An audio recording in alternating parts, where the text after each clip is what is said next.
देखो, so next of the point of reference, तो पहला सवाल क्या बोल रहा है? पहला सवाल है हमारा, choose the correct option from the following. So choose the correct option from the following. Theoretical problem है। सो थियोरेटिकल प्रॉब्लम है, the fix of a plane table from 3 known points are good when. अच्छा, plane table surveying, तो बोल रहा है कि fix of the problem in plane table surveying कब better होगी, तब गुड होगी। तो उसके 2-3 पॉइंट्स हैं, 2-3 कंडीशंस आर देयर, 2-3 कंडीशन है, उसको चेक करते हैं। तो 2-3 कंडीशन है। पहले first point of reference, the strength of the fix is good. Plane table surveying के अंदर जो स्ट्रेंथ होती है फिक्स की, वो कंपैरेटिवली अच्छी कब निकल के आती है? 2 चीज़ों का ध्यान रखना। पहला, the location of the station is chosen with in the great triangle. जो लोकेशन है आपके स्टेशन की, वो आप चूज करोगे किसके अंदर? ग्रेट ट्राइंगल के अंदर। ग्रेट ट्राइंगल कैसे बना है? It is formed by joining the 3 well defined objects. जो आपके 3 वेल डिफाइंड ऑब्जेक्ट्स है, उसको ज्वाइन करके आपका क्या बन गया है? ग्रेट ट्राइंगल बन गया है। तो आपका जो स्टेशन है वो ग्रेट ट्राइंगल के क्या होना चाहिए? अंदर होना चाहिए।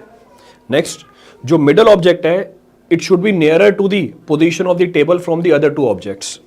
जो बीच वाला ऑब्जेक्ट है, उसकी जो पोजीशन है वो पास होनी चाहिए टेबल के देन द अदर 2 ऑब्जेक्ट्स। तो पहला पॉइंट तो यही है कि आपकी जो स्टेशन है वो ग्रेट ट्राइंगल के अंदर होनी चाहिए। ग्रेट ट्राइंगल कैसे बना? By joining the 3 well defined objects. जो मिडल वाला ऑब्जेक्ट है, it should be nearer to the plane table than the other 2 objects. तो पहला पॉइंट तो ये आ गया, this is the first point. Second, हमारी जो स्ट्रेंथ है वो पुअर कब होती है? When the strength is poor. तो स्ट्रेंथ पुअर की भी कंडीशन है, the location of the plane table is near by two the circumference of the great circle. आपकी जो फिक्स है वो पुअर हो जाएगी। तो अगर आपके प्लेन टेबल की लोकेशन सर्कमफेरेंस के पास चली जाए, तो जो फिक्स है वो गुड की जगह क्या हो जाएगी? पुअर हो जाएगी। तो ध्यान रखना है कि आपका जो प्लेन टेबल स्टेशन है वो किसके पास नहीं होना चाहिए? ग्रेट सर्कल के सर्कमफेरेंस के पास नहीं होना चाहिए। दूसरी कंडीशन, जो दोनों इंटीरियर एंगल्स है subtended by the well defined object at the plane table station, they should be comparatively small. ये छोटे होने चाहिए। अगर ये छोटे हुए तो आपकी जो फिक्स है वो पुअर हो जाएगी। तो एक, अगर आपका स्टेशन सर्कमफेरेंस के पास हुआ ग्रेट सर्कल के, फिक्स विल बी पुअर। दूसरा, जो इंटीरियर एंगल है अगर वो छोटा निकल के आ गया, तब भी आपकी फिक्स क्या निकल के आएगी? कंपैरेटिवली पुअर निकल के आएगी। अब ये तो मैंने आपको बेसिक थ्योरी बता दी है, this is the basic theory. अब आगे देख लेते हैं इसमें क्या क्या दे रखा है। Plane table station is on the great circle, तो ये तो जस्ट उल्टा दे रखा है। अगर plane table station great circle के पे ऊपर हुआ तो फिक्स पुअर हो जाएगी, तो fix will be poor. Middle station is much nearer to the other 2, सही बात है। आपका जो स्टेशन है वो कंपैरेटिवली पास होना चाहिए हमारे ग्रेट सर्कल के in comparison to the other 2। Plane table station is within the great triangle, बिल्कुल सही बात है। Both the interior angle subtended by the well defined objects at the plane table stations are small. अगर ये बात सही है, बात तो सही लिखी है, पर इससे फिक्स क्या हो जाती है? इससे फिक्स हो जाती है पुअर। तो आपसे तो किसकी बात कर रहा है? फिक्स गुड की बात कर रहा है। तो इसका मतलब कौन सी बात सही हो गई? Which of the statement is correct? इसका मतलब कौन सी बात सही हो गई? बी और सी ऑप्शन सही है। So B is also correct, C is also correct. इसका मतलब कौन सा सवाल हो गया? एमएसक्यू टाइप सवाल हो गया। Problem is MSQ type.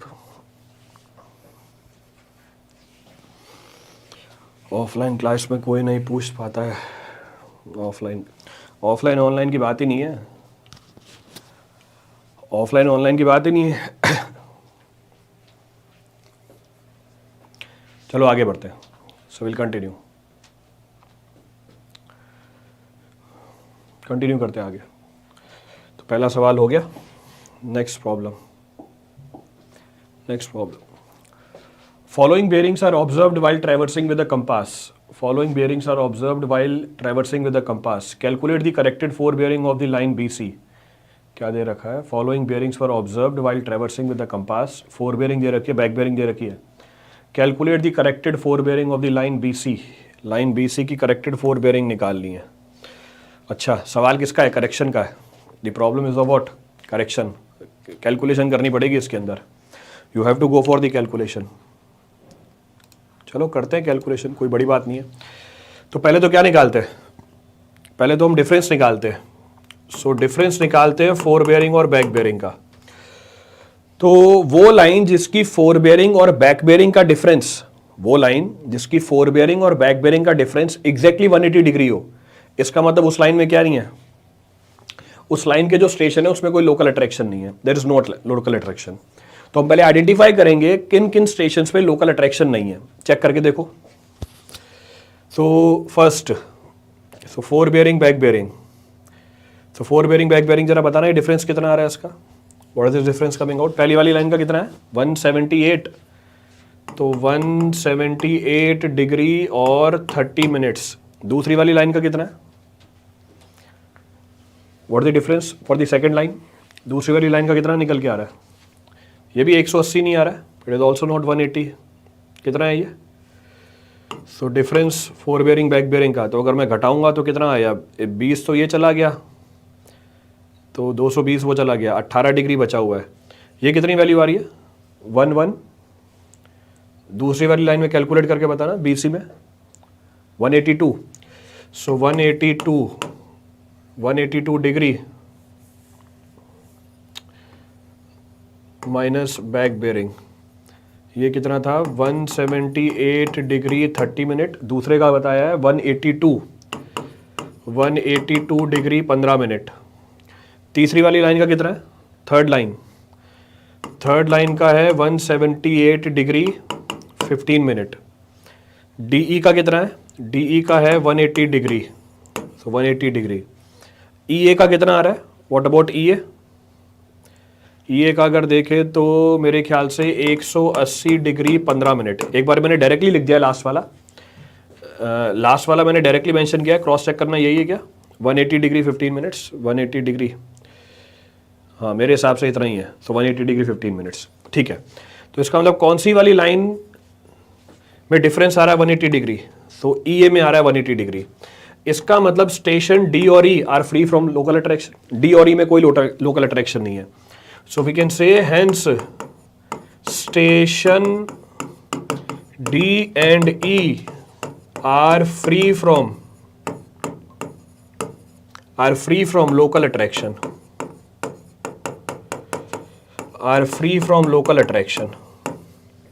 इनमें कोई लोकल अट्रैक्शन नहीं है।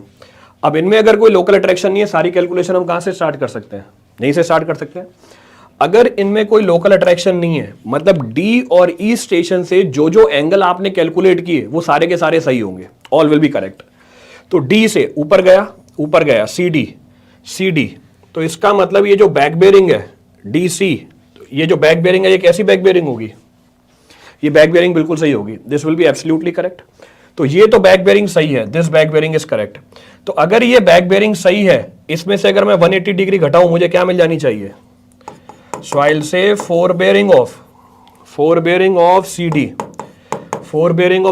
Will be equal to what, 180 degree 45 minutes minus 180 degree, so 198 minus 45 minus 180 degree, कितना आ गया ये, so it comes out to be how much, 18 degree 45 minute. So fore bearing of CD is how much, ये fore bearing है CD की, हमारी four bearing कितनी आ रही है 20.30, सो 20.30 हमारी फोर बेयरिंग आ रही है, सो 20.30 हमारी फोर बेयरिंग आ रही है। इसका मतलब कितना हुआ करेक्शन, इसका मतलब क्या हो गया, व्हाट कंक्लूजन इज देयर, इसका मतलब C वाले पे कितना एरर आ रहा है हमारा, तो at station C how much of the error is there. तो अगर मैं स्टेशन C की बात करूं, इसका मतलब एरर कितना है वहां पे, स्टेशन C पे एरर है 1 डिग्री 45 मिनट्स का, क्लियर है, तो 1 डिग्री 45 मिनट्स का एरर है। सो वील से error eight D, so error eight D कितना हुआ 20 degree 30 minute minus 18 degree 45 minute, कितना बताया 1 डिग्री 45 मिनट्स, सो 1 डिग्री 45 मिनट्स। ये मैंने एरर निकाल लिया, एरर निकाल लिया C पे, सो एरर एट C, तो C पे एरर आ गया, मतलब C से आपने जो भी एंगल मेजर किए उन सब में ये एरर होगा 1 डिग्री 45 मिनट का। इसका मतलब हमारी जो लाइन BC है इसकी करेक्टेड बैक बेयरिंग कितनी होगी, लाइन BC की, वो लिखी हुई है back bearing of line BC, it will be how much 1 degree 45 घटा दो, इसका मतलब corrected back bearing of BC, this will be equal to 220 degree 15 minutes minus 1 degree 45 minutes, कितनी आ रही है सो 218 डिग्री, 218 डिग्री, सो 218 डिग्री 30 मिनट, ये हमारी करेक्टेड वैल्यू आ गई। तो ये हमारी करेक्टेड वैल्यू आ गई। अब क्या पूछ रहा था ये, अच्छा BC पूछ रहा था, तो BC, तो करेक्टेड क्या पूछी हुई है, फोर बेयरिंग पूछी हुई है। करेक्टेड फोर बेयरिंग कितनी होगी फिर, then what about corrected four bearing, इसमें से क्या घटा दो, 180 डिग्री घटा दो, इसमें से क्या सब्ट्रैक्ट कर देंगे, 180 डिग्री घटा देंगे, तो 180 डिग्री घटा दो, उसमें से कितनी आ रही है। So corrected four bearing of BC 218 degree 30 minute minus 180 degree, what is the value coming out, 38 degree, 38 degree 30 minutes, so 38 degree 30 minutes, so 38 degree 30 minutes, so answer is A.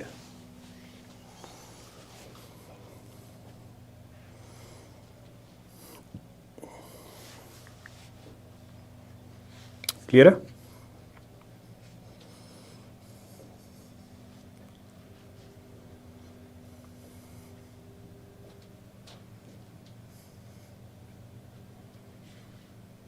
चले, so point was to identify the station which is free from local attraction, और सारी calculation वहीं से start कर देंगे, all the calculations will be doing from there. चलो next, humans I is the best example of remote sensing which can see a part of the electromagnetic spectrum called as infrared, visible, ultraviolet spectrum, all of the above. ये तो common sense का सवाल है।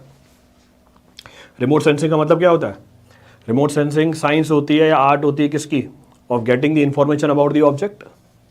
तो remote sensing is a science और art of getting the information about the object. और हमारी जो आंखें हैं परफेक्ट एग्जाम्पल है किसका, परफेक्ट एग्जाम्पल है रिमोट सेंसिंग का। तो ये परफेक्ट एग्जाम्पल है रिमोट सेंसिंग का, पर हमारी आंखें बस क्या देख पाती हैं, छोटा सा पार्ट देख पाती हैं इलेक्ट्रोमैग्नेटिक स्पेक्ट्रम का। वो भी कौन सा, ये छोटा सा पार्ट देख पाती हैं इलेक्ट्रोमैग्नेटिक स्पेक्ट्रम का, वो भी कौन सा, जो विजिबल होता है, विच इज विजिबल। तो हमें बस विजिबल स्पेक्ट्रम ही दिखता है।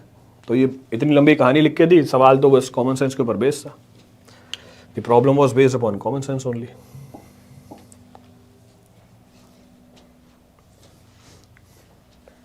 क्लियर है? चलो आगे बढ़ते हैं। नेक्स्ट क्या है, the magnetic bearing of a sun at a noon, magnetic bearing of a sun at a noon is 178 degree. What is the magnetic declination? So magnetic bearing sun की है 178 डिग्री और magnetic declination पूछ रहा है आपसे।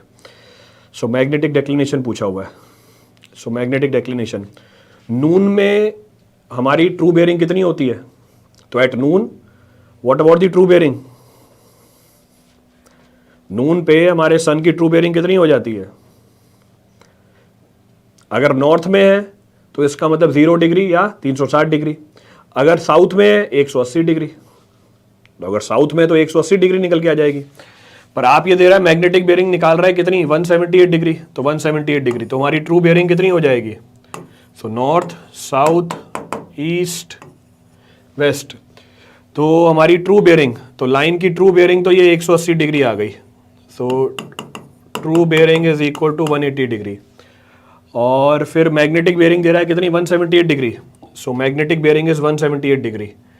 तो हमारी line की magnetic bearing, so this is magnetic north, magnetic north ये कितना दे रखा है, so magnetic bearing is given as 178 degree, so 178 degree. So magnetic declination, ये हो गया डेक्लिनेशन। सो डेक्लिनेशन कितना निकल के आ गया, डेक्लिनेशन आ गया 180 माइनस 178, 2 डिग्री। किस तरफ है डेक्लिनेशन, डेक्लिनेशन किस तरफ निकल के आ रहा है, डेक्लिनेशन ईस्ट की तरफ निकल के आ रहा है, क्योंकि मैग्नेटिक बेयरिंग 180 से कम है तो डेक्लिनेशन किधर है, towards east. So answer comes out to be C. So answer हमारा सी आ गया। So answer comes out to be C. But diagram बना के दिया हुआ है, diagram is also being shown to you. उसके बाद भी वेस्ट वाले हैं कुछ लोग, तो इट इज 2 डिग्री ईस्ट। तो उसमें 2-3 कंसेप्ट लगे थे। पहला कि नून में हमारा जो सन होता है एग्जैक्टली कहाँ पर होता है, it is exactly over the time meridian of the place. So during noon the sun is exactly over the time meridian of the place. तो इस समय आपकी जो ट्रू बियरिंग होगी या तो कितनी होगी 0 डिग्री होगी या 360 डिग्री होगी। कब? जब वो नॉर्थ हो, पर अगर साउथ हो तो it will become 180 degree. Clear है? चलो आगे बढ़ते हैं। So will continue. लाल आ गया ना pen.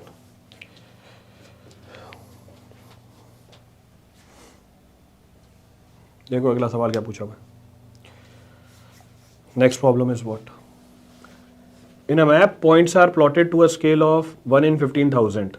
So in a map, points are plotted at a scale of 1 in 15,000. The length of the railway on the map is 120 mm. The length of the railway on a map, ये map है, is 120 mm. If the photo distance of the railway is 240 mm, photo distance of the railway, अच्छा मतलब दो चीजें आ गई हैं इसके अंदर, क्या? मैप भी आ गया, फोटोग्राफ भी आ गई है, दोनों चीजें आ गई हैं, both the things are there.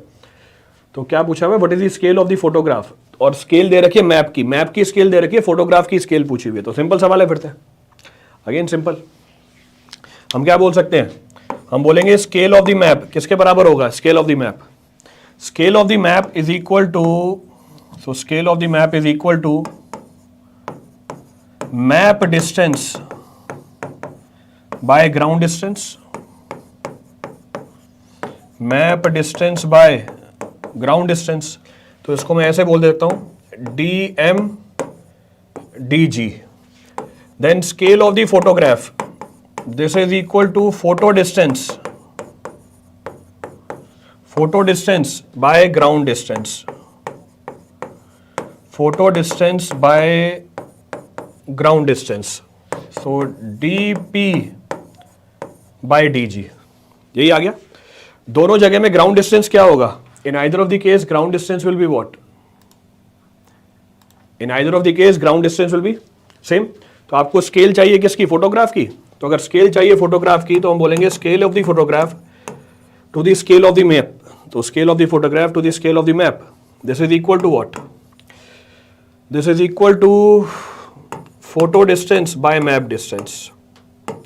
तो scale of the photograph is equal to scale of the map, distance on photograph, distance on map. तो scale of the map is how much? 1 by 15,000। Distance on the photograph is 240। Distance on the map is 120। So distance on the map is 120। Calculate कर लो कितनी आ रही है। तो ये कितना हो गया? 1 by 7,500, 15,000 का आधा। So answer comes out to be, तो आंसर हमारा ये आ गया। So answer comes out to be. अब मेरे को आपको समझाना है इसलिए मैं ये सारी कैलकुलेशन कर रहा हूं।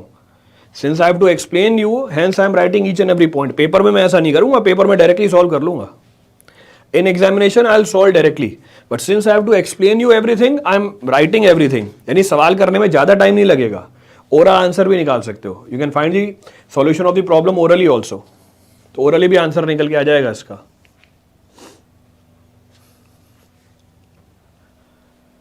वन इन 75,000, बिल्कुल सही बात है रोहन मेहरा, एब्सोल्युटली करेक्ट, सही बोला आपने। चलें आगे, हो गया सबका? चलो, मतलब दो चीजें एक साथ क्लब की हुई हैं, 2 points आर क्लब्ड साइमल्टेनियसली। चलो आगे बढ़ते हैं। A flight mission is to be planned for an area of 16 kilometre by 10 kilometre in size. Flight mission, photograph आ गई होगी। The ground speed of the aircraft is 240 kilometre per hour. The aircraft is fitted with a camera of focal length 220 mm। ठीक है, F की value दे दी। The average ground elevation is 420 metre, छोटा H दे दिया। The mean scale is 1 by 12,000। The size of the photograph is 250 mm by 250 mm। Photograph की size दे दी। If the longitudinal and side overlap of 65% and 35%, then the number of photograph per strip. Number of photograph per strip पूछी हुई है। अच्छा ध्यान रखना, photograph पूछी है per strip, take proper care of that. Longitudinal overlap दे रखी है आपको, साइड ओवरलैप दे रखी है, पर लॉन्गिट्यूडनल ओवरलैप का कोई रिलेशन ही नहीं है इसके अंदर। लॉन्गिट्यूडनल ओवरलैप, साइड ओवरलैप का कोई यूज़ ही नहीं है, कैलकुलेट करो खुद ही, calculate on your own. Focal distance का भी कोई यूज़ नहीं है, no use of focal distance, वैसे ही हो जाएगा सवाल। अब देखो गेट का प्रॉब्लम है, गेट का प्रॉब्लम है, जानकारी खूब सारी दे रखी है पर सारा डाटा काम नहीं आएगा, the entire data will not be used. Directly solve कर सकते हो। तो पर स्ट्रिप निकालना है आपको नंबर ऑफ फोटोग्राफ, तो पर स्ट्रिप फोटोग्राफ कैलकुलेट करनी है आपको। तो फोटोग्राफ है 250 mm की, मीन स्केल कितना है हमारा, मीन स्केल है हमारा 1/12,000। तो ग्राउंड के ऊपर कवरेज निकाल लो कितनी आ रही है, what the coverage over the ground. तो निकाल सकते हैं कवरेज ओवर द ग्राउंड। तो एक फोटोग्राफ ग्राउंड पे कितना एरिया कवर करेगा वो कैलकुलेट करना है। To be more precise, area भी नहीं, कितनी लेंथ कवर करेगा। तो इसको मैं लिखता हूं longitudinal coverage, longitudinal coverage on ground. 250 mm की फोटोग्राफ है, उसकी लंबाई 250 mm और स्केल कितनी है 12,000। सो 250 इंटू 12,000 ये आएगी mm में, mm को कन्वर्ट कर दिया मीटर में, mm कन्वर्टेड इंटू मीटर, निकालो कितना आ रहा है। So mm converted into meter, what the value coming out. इसके बाद क्या निकाल सकते हो, इसके बाद अफेक्टिव निकाल सकते हो क्योंकि ओवरलैप भी है।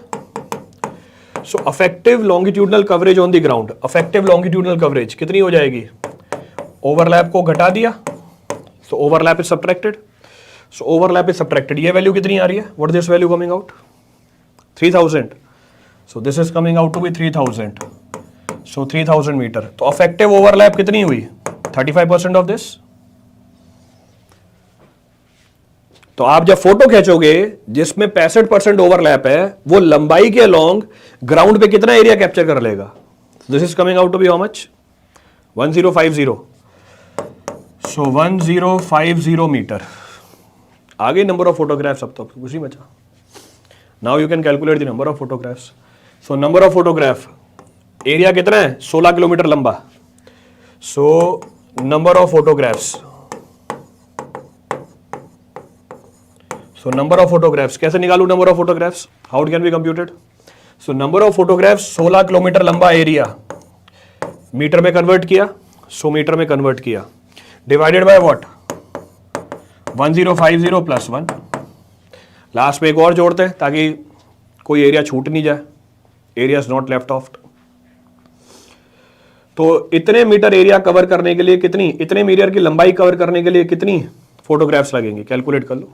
What this value coming out, कितनी आ रही है वैल्यू 16.23, 16.23, 16.23 मतलब 17 पर स्ट्रिप बता दो। अरे फोटोग्राफ की स्ट्रिप नहीं देखी क्या, ये स्ट्रिप होती है ना फोटोग्राफ की, ये फोटोग्राफ की स्ट्रिप चल रही होती है। तो अलोंग दी स्ट्रिप कितनी फोटो लगेंगी ये पूछ रहा है ये। सो this is the strip. Reel देखिए पुराने जमाने में फोटोग्राफ की, कैमरा में रील निकलती है, वो यही तो होती है, दिस इज द रील। तो पर स्ट्रिप कैलकुलेशन करनी है आपको।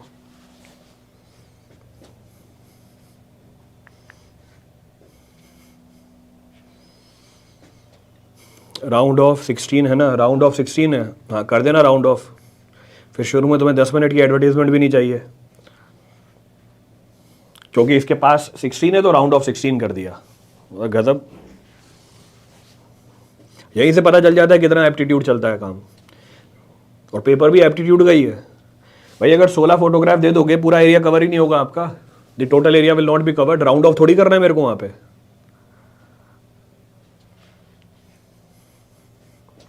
तो अगर 16 फोटोग्राफ दे दोगे it will not be completed, area will not be completed.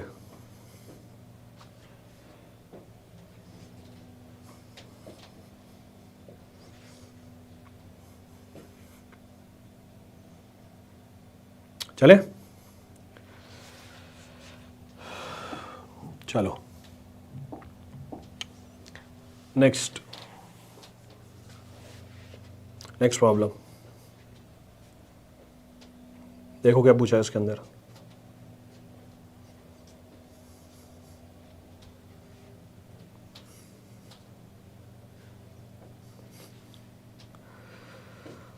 पूरा सिविल का सिलेबस कंप्लीट करने में कितना टाइम लगा था?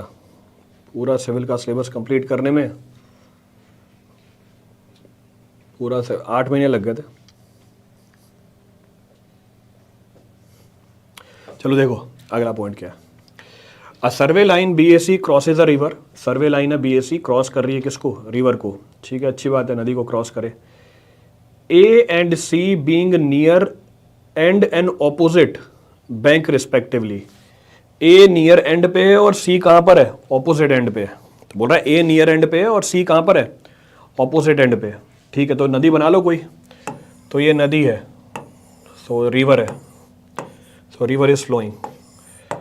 सो सर्वे लाइन है हमारी BAC, तो A नियर एंड पे है, C ऑपोजिट एंड पे है और ये B है।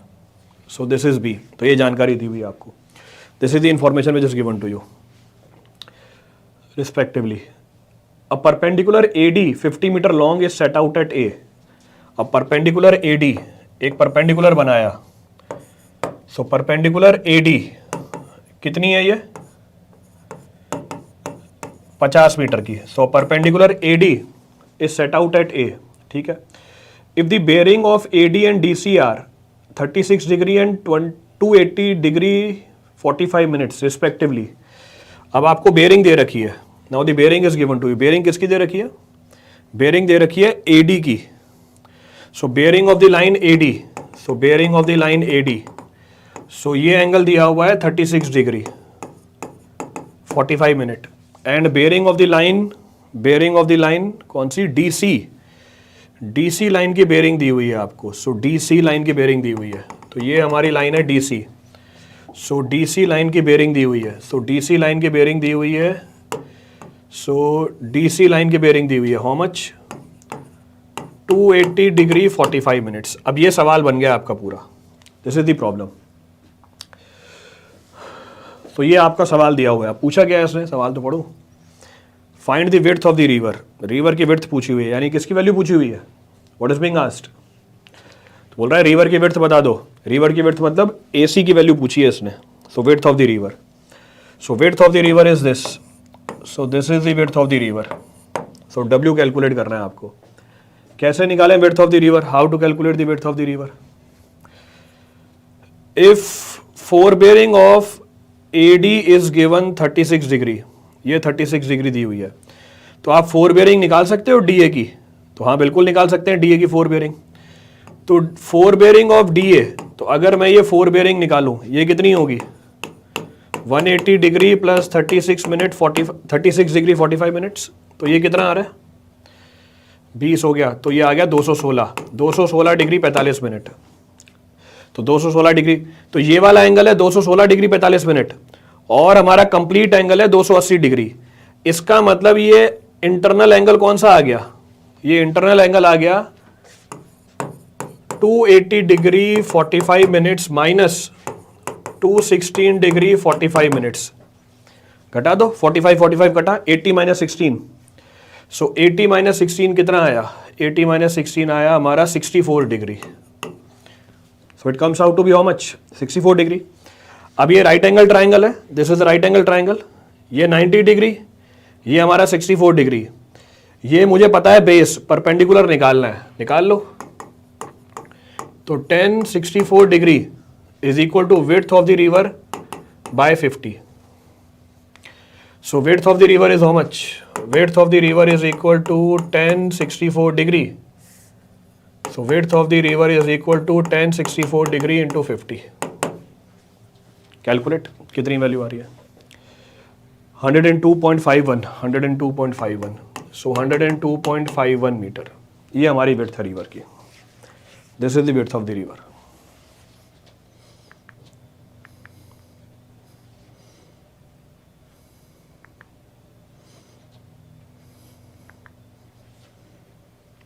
क्लियर है? तो again a very good problem. ये है IIT कानपुर वाला सवाल, है कुछ भी नहीं, सिंपल ज्योमेट्री है, प्योर ज्योमेट्री यूज कर रखी है। तो सारी कवरेज है आपके सवालों की, coverage of all the problems is there. सो 102.51।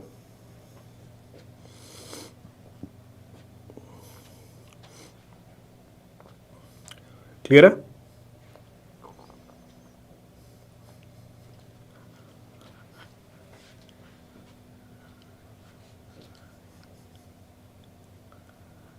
चले, चलो next problem.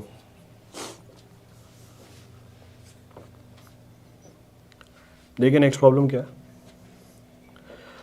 A road embankment is 8 metre wide, 8 metre wide है formation level with a slope of 2 to 1 if the centre height at 30 metre interval was, तो centre height है 30 metre interval की। The volume of the embankment using trapezoidal method, embankment बना रहे हो, अच्छा ये situation है। So this is how the embankment is to be made.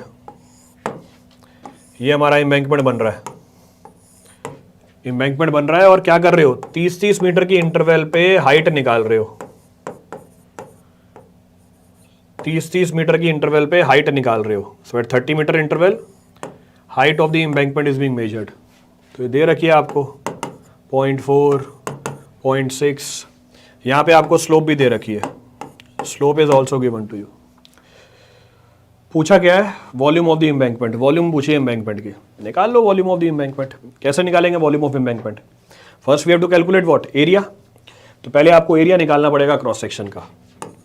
So area of the cross section, so area of the cross section क्या होगा, area of the cross section, area of the cross section this is the base width, ये हमारी base width है।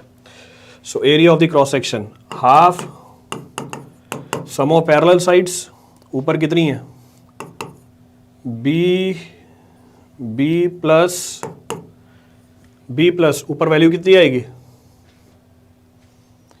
ऊपर वैल्यू कितनी आएगी, so B plus 2ny into Y. Let us suppose ये हमारी y है, this is y। So area comes out to be how much, area comes out to be ny plus B into Y. ये हमारी value निकल के आ गई। So half sum of parallel sides into distance between them. अब आपको इन पांचों section पे क्या निकालना पड़ेगा, एरिया निकालना पड़ेगा। At all these 5 sections you have to first calculate the area. निकालो। तो एरिया 1 कितना होगा, एरिया 1 एन की वैल्यू कितनी है 2 इंटू 0.4, बी की वैल्यू कितनी है 8 इंटू 0.4। बताना कितना आ रहा है area, what this area coming out.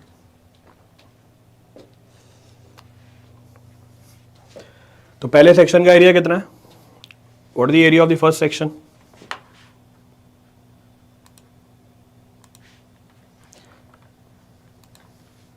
.52 what the area of second section, area of the second section is equal to 2 into 0.6 plus 8 into 0.6. area of third section 2 into 1 plus 8 into 1. area of the fourth section, area of the fourth section 2 into 1.4 plus 8 into 1.4. Then area of the fifth section 2 into 1.6 plus 8 into 1.6.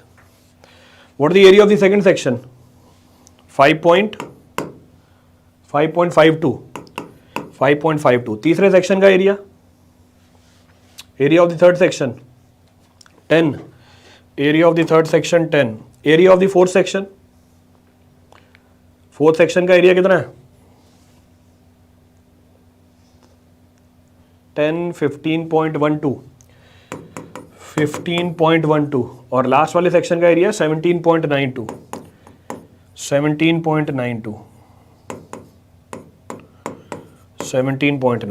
ये हमारे area आ गया। Now you have to calculate the volume using trapezoidal method. So as per trapezoidal method volume क्या होगा, as per trapezoidal method what about the volume, जो आपकी interval है, सो interval है पहला और आखिरी area divide by 2, so 3.52 plus 17.92 divide by 2 plus बाकी सारे एरिया 5.52 प्लस 10 प्लस 15.12, ये वॉल्यूम है using trapezoidal method. So volume using trapezoidal method is equal to what, interval then O1 plus ON divide by 2, O2 O3 up till ON minus 1. This is the volume using trapezoidal method. कितना आ रहा है? 1240. यही आ रहा है 1240. So 1240.8. So 1240.8. So this is the volume using trapezoidal method.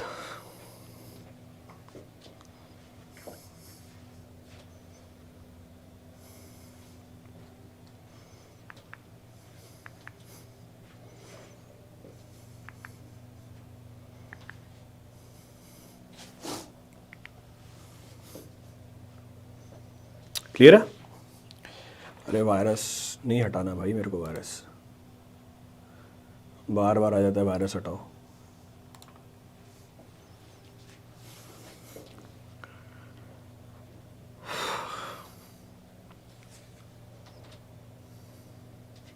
Noted? तो ये problem कैसी प्रॉब्लम थी? ये प्रॉब्लम थी कैलकुलेटिव. तो ये आपको डिसाइड करना पड़ेगा वहां पे कि whether you have to solve this problem or not. तो सवाल तो आसान था पर इसमें कैलकुलेशन इन्वॉल्व थे. तो आपको डिसाइड करना पड़ेगा कि आपके पास इतना टाइम है ये कैलकुलेशन करने का. तो इन चीज़ों को भी आपको ध्यान में रखते हुए सवालों को अटेम्प्ट करना है. तो problem is simple but take proper care, it will consume your time. ये आपका टाइम कंज्यूम करेगा.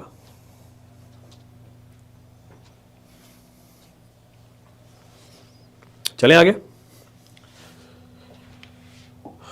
चलो आगे बढ़ते हैं. So will continue.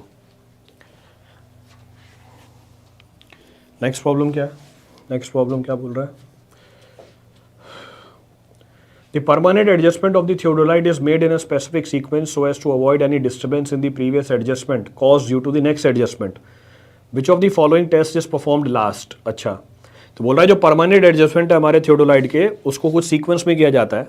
It is being carried out in sequence. तो बोल रहा है जब आप एडजस्टमेंट कर रहे होते हो, एक पर्टिकुलर एडजस्टमेंट कर रहे होते हो, तो पिछले एडजस्टमेंट पे फर्क नहीं पड़ना चाहिए. इसीलिए थियोडोलाइट के अंदर परमानेंट एडजस्टमेंट करने के लिए हमारे पास एक सीक्वेंस है. बोल रहा है उस सीक्वेंस के अंदर सबसे लास्ट में कौन सा टेस्ट होता है? कौन कौन से टेस्ट हैं? Plate level test, vertical arc test, spire test और cross hair ring test. Again सारे टेस्ट मैंने डिस्कस किए हुए हैं क्लास में. अगर कोर्स देखोगे सर्विंग का, all the test I have discuss. फिर से रिपीट कर देता हूँ. सबसे पहला टेस्ट है हमारा, या जो सीक्वेंस है उसी को बता देता हूँ.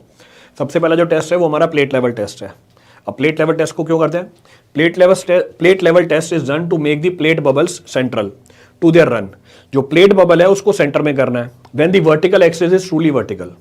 जब वर्टिकल एक्सिस ट्रूली वर्टिकल हो, आपका जो बबल है वो सेंटर पे होना चाहिए. क्लियर है? इसके लिए जो टेस्ट करते हैं वो है हमारा प्लेट लेवल टेस्ट. दूसरा है हमारा क्रॉस हेयर रिंग टेस्ट. अब क्रॉस हेयर रिंग टेस्ट क्या है? इसको किया जाता है, it is done to make the vertical cross hair lie in the plane perpendicular to the horizontal axis.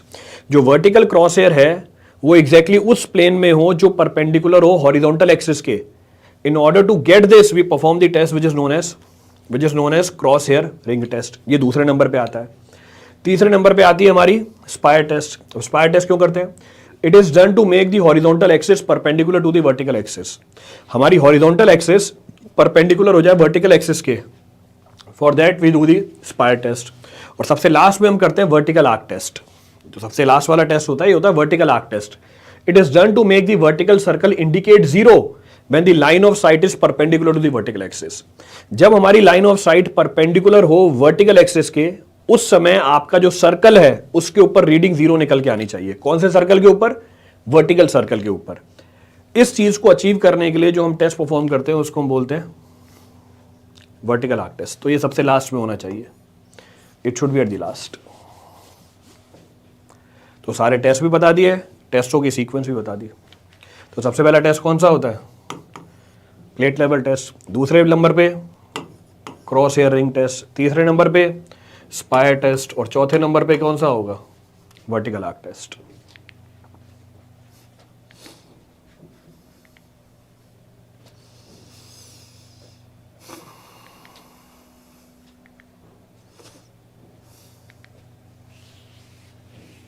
Clear है?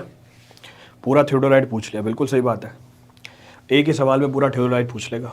इन a single problem the complete theodolite will be asked.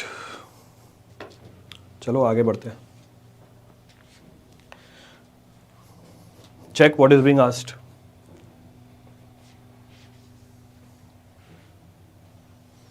देखो अगला part क्या है, क्या पूछ रहा है, इतना बड़ा सवाल। अच्छा, रेसिप्रोकल लेवलिंग है। The reciprocal leveling was carried out with the help of a dumpy level and the following observations were made. Instrument near station and staff reading at station. P पे instrument near station P पे reading आई 1.05, Q पे reading आई 1.65. Instrument near station Q पे रखा आपने, P पे reading आई हमारी 0.65, Q पे reading आई हमारी 1.35। ठीक है। Considering the RL of the station P as 500, P का RL है 500 and neglecting the refraction and curvature error, which of the following statements are correct? MSQ है, तो MSQ टाइप है, सारे स्टेटमेंट चेक करने पड़ेंगे। All these statements are to be checked। एक एक करके उठाते हैं। पहले तो ट्रू डिफरेंस निकाल लो। You can find the true difference between P and Q। तो ट्रू डिफरेंस, तो हम पहले ट्रू डिफरेंस निकालते हैं। So true difference between P and Q, सबसे पहला पार्ट तो यही होता है, कितनी होगी वैल्यू, दोनों रीडिंग उठाओ, दोनों का एवरेज ले लो। सो 1.65 minus 1.05 plus 1.35 minus 0.65 divide by 2। ये एग्जैक्ट डिफरेंस है दोनों के बीच का, दोनों के आरएल के बीच का। बताना कितना आ रहा है, वहां से आ गया हमारा, कितनी वैल्यू है वो 0.6, और ये भी कितना है 0.6 आ रहा है मेरे ख्याल से, 0.65 आ रहा है, 0.65 आ रहा है। सो 0.65। चलो अब ध्यान से देखना, जब आप स्टेशन P के पास हो, ये स्टेशन P है, यहां पे आपने स्टाफ रखा, हमारा डंपी लेवल भी यहीं पे ही है, dumpy level is also here. ये रीडिंग आई हमारी 1.05 और Q पे रीडिंग बड़ी आ रही है, Q पे रीडिंग आ रही है बड़ी, तो Q पे रीडिंग आ रही है 1.65। तो जरा मुझे ये बताना कि P ऊपर है या Q ऊपर है। Q पे रीडिंग बड़ी आ रही है, P पे रीडिंग छोटी आ रही है, इसका मतलब Q का RL P के RL से क्या है, इसका मतलब Q का RL P के RL से क्या है, नीचे है, देयर इज अ फॉल। तो P ऊपर है, Q नीचे है। तो पहली चीज, the true difference of the level between P and Q 0.65 आ गया, तो यहां तक की बात सही है। तो फिर RL Q का कितना हुआ, सो RL of Q will be 500 minus 0.65। तो ये RL आ गई Q की, कितनी आ रही है RL Q की, so it comes out to be 499.35 metre. इसका मतलब ये वाली स्टेटमेंट गलत है, डी स्टेटमेंट रॉन्ग। चलो D statement wrong. Next, true staff reading at Q पे मेरी एग्जैक्ट की स्टाफ रीडिंग निकालनी है, तो ट्रू स्टाफ रीडिंग निकालनी है Q पे, कैसे निकालूं, हाउ टू कैलकुलेट दैट। बिल्कुल निकाल सकते हैं ट्रू स्टाफ रीडिंग। देखो RL मुझे पता है ये 500 है, दिस इज 500। मुझे Q का क्या पता है, मुझे Q का क्या पता चल गया, Q का मुझे पता चल गया RL, so I know the RL of Q, तो RL पता चल गया Q का। नेक्स्ट, ये 1.05 है, ये 1.05 है, तो 1.05 में अगर मैं ट्रू डिफरेंस जोड़ दूं इन दोनों का, ट्रू डिफरेंस ये कितना है, ये है 0.65, तो मुझे क्या मिलनी चाहिए, स्टाफ रीडिंग मिल जानी चाहिए। तो ये है 1.05, दिस इज 1.05, सो 1.05 प्लस 0.65, यहां पर रीडिंग कितनी आनी चाहिए, 1.05 plus 0.65, this should be how much, 1.7 metre. Clear है चीज, so it comes out to be how much, 1.7 metre. तो ये 1.05 है, इन दोनों के बीच का एग्जैक्ट डिफरेंस कितना है, 0.65 का। तो आपकी रीडिंग कितनी आनी चाहिए, 1.05 प्लस 0.65, आ कितनी रही है, 1.65 आ रही है। तो इसका मतलब correct reading of the staff at Q comes out to be 1.7, so it comes out to be 1.7। Clear है चीज, तो ये बात भी समझ में आती है, this point can also be understood. अब जरा ये देखना, हमारी करेक्ट रीडिंग है 1.7, आप रीडिंग कितनी पढ़ रहे हो, आप रीडिंग पढ़ रहे हो 1.65, तो इसका मतलब छोटी रीडिंग पढ़ रहे हो। जब आप छोटी रीडिंग पढ़ रहे हो, ये हमारी हॉरिजॉन्टल है, ये हमारी लाइन ऑफ साइट है, ये हमारी लाइन ऑफ साइट है, तो हमारी करेक्ट रीडिंग है 1.7, आप पढ़ रहे हो 1.65, तो नीचे की तरफ देख रहे हो या ऊपर की तरफ देख रहे हो? तो आप नीचे की तरफ देख रहे हो या ऊपर की तरफ देख रहे हो? तो लाइन ऑफ साइट कहां है, डाउनवर्ड है या लाइन ऑफ साइट अपवर्ड है?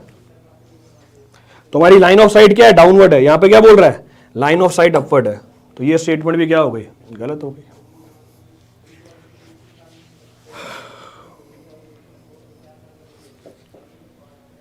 क्लियर है? तो सारे ऑप्शन निकाल लिए, all the options we have कर। तो फिर से पूरी रेसिप्रोकल लेवलिंग पूछ रखी है, complete reciprocal levelling is being asked. So MSQ type problems are good, मतलब ऐसे ही सवाल पूछे जाने चाहिए एमएसक्यू टाइप, ताकि ये पता चल जाए कि बच्चे को पूरा कंसेप्ट आता है या नहीं आता। तो सब कुछ पूछ लिया इसके बारे में, एवरीथिंग इज बीइंग आस्क्ड। आपको चारों ऑप्शन चेक करने पड़ गए, इसका मतलब एक्चुअल में एक सवाल में 4 सवाल हैं, तो चारों ऑप्शन चेक करने के लिए 4 कैलकुलेशंस करनी पड़ेंगे, 4 calculations are to be done.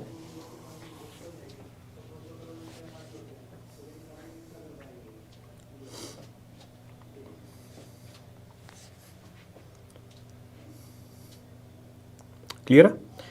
P पर करेक्ट रीडिंग, पी पर करेक्ट रीडिंग है तो सही, पी पर करेक्ट रीडिंग 1.05, ये तो रही करेक्ट रीडिंग पी पे।